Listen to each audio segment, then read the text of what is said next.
Hello guys, তোমরা সবাই কেমন আছো? আশা করি ভালো আছো এবং সুস্থ আছো। আমিও ভালো আছি। আবারও চলে এসেছি একটা নতুন ব্লগ নিয়ে। আর আমি সকাল সকাল উঠে পড়েছি। আমার চোখ দেখেই বোঝা যাচ্ছে আমি সকাল সকাল উঠেছি। তো উঠেই প্রথমে আমি একটু চা খেয়ে নিয়েছি, ওটা তোমাদের দেখালাম না। তারপরে হচ্ছে ফ্রিজ থেকে আমি সবজিটা বের করে নিয়েছি, যেটা রান্না হবে। মটরশুঁটি একটু পালং দিয়ে ওগুলো ডাল করবো, আর আলু পোস্ত করবো, আলু ফুলকপি। আলুটা না একটু কালো কালো হয়ে গেছে দেখলাম, আর ছেলে এদিকে ঘুমাচ্ছে। তো ভাবলাম তার মধ্যে আমি রান্নাটা সেরে নিই। তেলে হচ্ছে একটু কালো জিরে দিয়েছিলাম আর একটু নুন দিলাম। তারপরে হচ্ছে ফুলকপি, আলু আর পেঁপেগুলো সবগুলো ভেজে নেবো একটু হলুদ দিয়ে। তেলে একটু ভাজা ভাজা হয়ে যাবে, ওটা একটু হলুদ দিয়ে দেবো পরে। হলুদও দিয়ে দিয়েছি, দিয়ে ওটা নাড়াচাড়া করে ওটা ঢাকা লাগিয়ে দেবো। আর পোস্তটা একটু পরে দেবো, আগে ওগুলো একটু ভাজা ভাজা হয়ে যাক। আগে ঢাকা দিয়ে দিই, একটু ভাজা ভাজা হয়ে গেলে তারপরে পরে পোস্ত দেবো।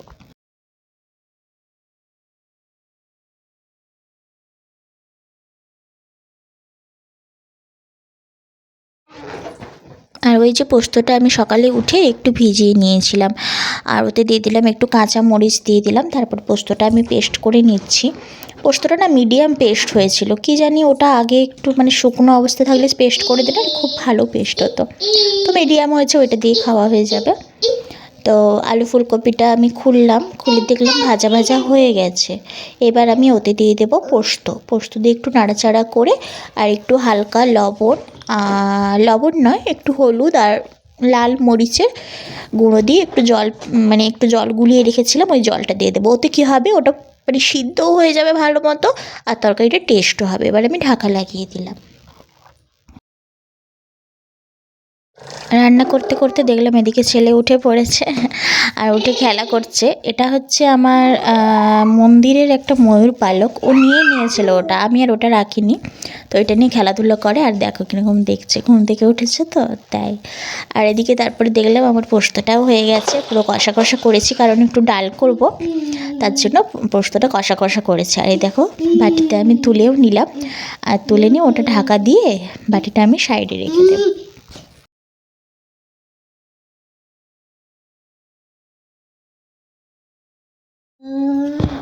কড়াইতে আমি এই যে বসিয়ে দিয়েছি একটু ডাল, আর এইবার ডাল বসিয়ে দিয়েছি। ডালে এবার আমি একটু পালং দিয়ে দিলাম, ওটা সিদ্ধ হয়ে যাবে, পরে ছোঁক দেবো। আর এখন তো শীতকালের মটরশুঁটি চলেই এসেছে তোমাদেরও ঘরে, তো আমি ভাবলাম একটু মটরশুঁটিও দিয়ে দিই, ভালো মতো হয়ে যাবে। আর তারপরে না ছেলের জন্য একটু সিদ্ধ দিয়ে দিলাম, ওটা একটু পেঁপে আর একটু লাউ আছে আর গাজর আছে, তো ওর মধ্যেই সিদ্ধ হয়ে যাবে। আর তার মধ্যে ভাবলাম আমি চালটা বসিয়ে নিই, আমাদের 2 বাটি চাল লাগে দুজনে। এই 2 বাটি চাল না আমাদের সকাল সন্ধ্যা দুবেলাই হয়ে যায়, রাত্রেও হয়ে যায়। আর ওতে দিয়ে দেবো 2টো ডিম সিদ্ধ, ছেলে খাবে আর ওর বাবা যদি খায় একটা খাবে। তো ওটা ওর মধ্যে দিয়ে দিয়েছি, এবার চাপিয়ে নিলাম, আমি ভাতটা গ্যাসে বসিয়ে দিলাম। ওর মধ্যে আমি ডিমটাও দিয়ে দিয়েছি 2টো, আর দিয়ে দিলাম 2টো আলু ছেলের জন্য, ওটা ছেলে খাবে।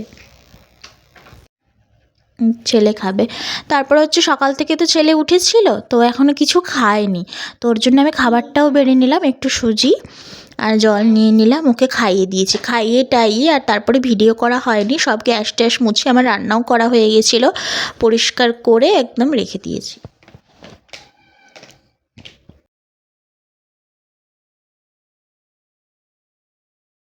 আমি স্নান করে চলেও এসেছি, আর এতগুলো জামা কাপড় আজকে ধুয়েছি, সব কিছু ছাদে নিয়ে গেলাম, মেলে দিয়ে এসছি। তারপরে এসে ঠাকুরকে পুজো দিয়ে নিলাম। তার মধ্যে ওর বাবা চলে এসছে, এসে ও বললো আমি স্নান করতে যাচ্ছি, তুমি তার মধ্যে ছেলেকে খাইয়ে দাও। আমি স্নান করে এসে ঠাকুর পুজো দিয়ে দুজনে খেয়ে নেব।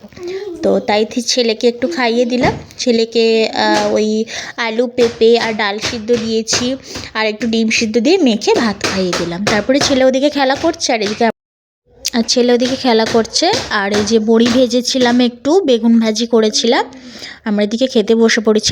আর ওই ডালটা গরম গরম নামিয়েছি, আর আলু পোস্ত, এই আর ভাত। আমাদের এতটা ভাত তো আমি খাবো না, রেখেই দেবো, তখন নিয়ে নিয়েছি। আর এই যে ছেলে ওই যে খেলা করছে, ওইদিকে দুষ্টুমি করছে। আমাদের খাওয়া দাওয়া কমপ্লিট হয়ে গেছে, এবার হচ্ছে আমরা একটু ঘুমাবো দুপুরের দিকে। আর এই দেখো দুষ্টুমি শুরু, একা একা লেপ ঢাকা নিয়ে নেবে আর দুষ্টুমি করবে, হাসতে থাকবে খিলখিল করে।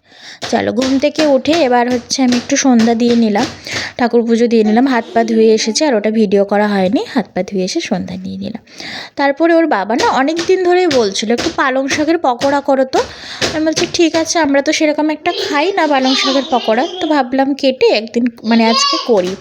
তো পালং শাকটাকে কেটে পেঁয়াজ লঙ্কা টঙ্কা দিয়ে একটু হলুদ নুন টুন দিয়ে যা কিছু দেয় দিয়ে ঢাকা লাগিয়ে রেখে দিয়েছি, ওতে একটু জল বেরোবে, ওই জলেই বেসনটা গুলে দিলে একদম পকোড়া খুব সুন্দর হবে, আর জল দিতে হবে না। আর ছেলের জন্য নিয়ে নিলাম একটু দুধ, ওকে দুধ খাইয়ে রেডি করে দিয়েছি। আর আজকে আমাদের ওই দিন ছিল একটা স্পেশাল দিন ছিল, আমাদের অ্যানিভার্সারি ছিল বিয়ের, তো আমরা দুজনে মিলে বাবা সারপ্রাইজ দেবো ভাবলাম ওর বাবাকে। তো বেলুনগুলো আগে ছিল, একবার ভ্যালেন্টাইন ডে পালন করেছিলাম তো ওই সময়ের বেলুনগুলো, তো ভাবলাম হচ্ছে এগুলো ফুলিয়ে একদম সাজিয়ে টাজিয়ে মানে রেখে দেবো। আর সাজানোটা হচ্ছে আমি শর্ট ভিডিওতে ছেড়েছি, ওখানে দেখে নিও। বেলুনগুলো খুব সুন্দর করে সাজিয়ে এবার হচ্ছে আমি যাব, আমি নিজে রেডি হব। আর ছেলে ওই যে দেখো সব বেলুনগুলো নিয়ে ছেলে খেলা করছে, অনেকগুলো বেলুন দেখেছে তো ভাবছে কি। তো আমি রেডি হতে চলে গেছি, রেডি হয়ে ভাবলাম ও আসছে, ততক্ষণ আমি পকোড়াগুলো ভেজে নিই। পকোড়াগুলো ভেজে নিয়েছি, চাও বসে দিয়েছি, আর ও নিয়ে এসেছিলো আমার জন্য একটা ফুলের বুকে। জানি না ও ফুলের বুকেটা বাড়াতে দিয়েছিল বলছিল, আমি জানি না, পুরোটা একদম সারপ্রাইজ। একটা ফুলের বুকে নিয়ে এসেছিলো, আর নিয়ে এসেছিলো চিকেন নিয়ে এসেছিলো একটু, আর মটন নিয়ে এসেছিলো। দুজনের এটা আরামসে হয়ে যাবে রাত্রে, আর পরের দিন তো শনিবার ছিল, তো আমাদের দুজনের হয়ে যেত। তারপরে দেখলাম বাবা আর ছেলে মিলে দুষ্টুমি করছে, বাবা করছে অফিসের কাজ, আর ছেলে কাছে বসে বসে দেখছে, ও একটু কার্টুন দেখছিল, আর বাবাকে ডিস্টার্ব করছিল বলে ওর বাবা একটু কার্টুন চালিয়ে দিয়েছিল। ও কি আর কার্টুন দেখে, বাচ্চা মানুষ, ও সেই দুষ্টুমি করছে। তো চলো খেলতে খেলতে এবার আমরা খেতেও বসে পড়েছি। আর ওই আলু পোস্ত একটু ছিল, আর পালং শাক দিয়ে একটু যে ডাল ছিল, ওটা আমাদের আর খাওয়া মানে লাগেইনি, আমরা ফ্রিজে রেখে দিয়েছিলাম, ওই মাংসগুলো দিয়ে খেয়ে নিয়েছিলাম, কারণ পরের দিন ছিল শনিবার, মাংসটা তো আর রাখা যাবে না। তারপরে আমি ফ্রেশ হয়ে চলে এসেছি, আর ছেলেকে ওর বাবা দুধ খাওয়াচ্ছে, ও শোয়ার সময় দুধ খায় ডেলি, দুধ খাইয়ে নিচ্ছে, আর আমরা এই যে শুয়ে পড়বো। চলো গুড নাইট। আর আমার ব্লগটা যদি তোমাদের ভালো লাগে, আমার চ্যানেলটা প্লিজ সাবস্ক্রাইব করো, আর শেয়ার করো, কমেন্ট করো। চলো আজকের মতো এটুকুই, আবার দেখা হবে নতুন কোনো ব্লগের সঙ্গে। Bye, tata.